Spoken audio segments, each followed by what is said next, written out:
Hi hello welcome back to my YouTube channel. ಇವತ್ತು ತುಂಬಾ ಸಿಂಪಲ್ಲಾಗಿ ಕರ್ಬೂಜ ಹಣ್ಣಿನ ಜ್ಯೂಸನ್ನ ಹೇಗೆ ಮಾಡೋದು ಅಂತ ನೋಡೋಣ. ಈ ಕರ್ಬೂಜ ಹಣ್ಣನ್ನು ಮಕ್ಕಳು ತಿನ್ನೋಕ್ಕೆ ಒಲ್ಲ ಅಂತಾರೆ, ಯಾಕಂತಂದರೆ ಅದು ಸ್ವಲ್ಪ ಸ್ವೀಟ್ ಕಡಿಮೆ ಇರುತ್ತೆ. ಬಟ್ ಈ ಥರ ಜ್ಯೂಸನ್ನ ನೀವು ಮಾಡಿಕೊಡಿ, ಚೆನ್ನಾಗಿ ಕುಡಿತಾರೆ. ಫಸ್ಟಿಗೆ ಏನಿಲ್ಲ, 1-2 ಸ್ಪೂನ್ ಸಕ್ಕರೆ, ಕರ್ಬೂಜ ಹಣ್ಣು, ಆಮೇಲೆ 2-3 ಏಲಕ್ಕಿನ ಸಣ್ಣದಾಗಿ ಜಜ್ಜಿಟ್ಕೋಬೇಕು, ಮತ್ತು ಸ್ವಲ್ಪ ಹಾಲು.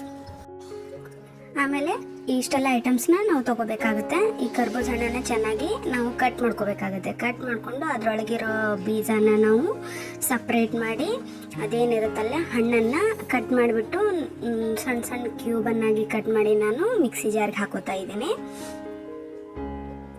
ಇದೊಂಥರ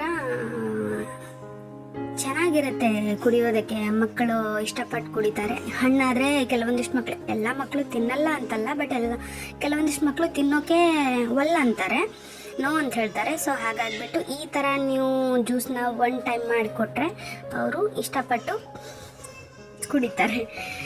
ಇವಾಗ ನೋಡಿ ನಾನು ತೋರಿಸಿದ್ದೀನಲ್ಲ, ಆ ಥರ ಸಣ್ಣ ಸಣ್ಣದಾಗಿ ಕಟ್ ಮಾಡಿಬಿಟ್ಟು ಕರ್ಬೂಜ ಹಣ್ಣನ್ನು ಹಾಕ್ಕೋಬೇಕು.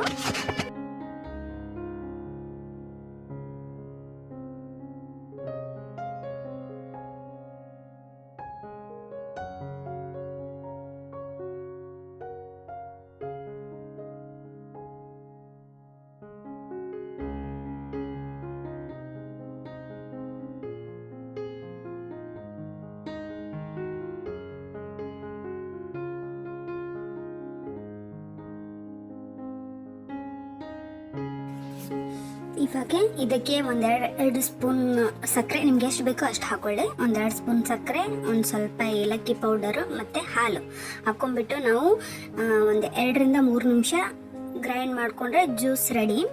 ತುಂಬ ಸಿಂಪಲ್ಲಾಗಿರುತ್ತೆ, ಮಾಡಿಕೊಡ್ಬೇಕು ಹೆವಿಯಾಗಿರುತ್ತೆ. ಆ ಪ್ರೊಸೀಜರ್ ಈ ಪ್ರೊಸೀಜರ್ ಏನಿಲ್ಲ, ಸಿಂಪಲ್ಲಾಗಿ ಮನೆಯಲ್ಲಿರುವಂಥ ಐಟಮ್ಸ್ನೇ ಹಾಕಿಬಿಟ್ಟು ನಾವು ಈ ಜ್ಯೂಸನ್ನ ಮಕ್ಕಳಿಗೆ ಈವ್ನಿಂಗ್ ಟೈಮಲ್ಲಿ ಅಥವಾ ಮಾರ್ನಿಂಗ್ ಸ್ಕೂಲ್ಗೆ ಹೋಗುವಾಗ ಟಿಫಿನ್ ತಿನ್ನೋಕ್ಕಲ್ಲ ಅಂತಾರಲ್ಲ, ಆ ಟೈಮಲ್ಲೆಲ್ಲ ನಾವು ಇದನ್ನು ಮಾಡಿಕೊಟ್ರೆ ಅವರಿಗೆ ಫೀಲಿಂಗ್ ಆಗಿರುತ್ತೆ ಹೊಟ್ಟೆ ಕೂಡ, ಮತ್ತು ಆರೋಗ್ಯಕ್ಕೆ ಒಳ್ಳೆಯದು ಕೂಡ.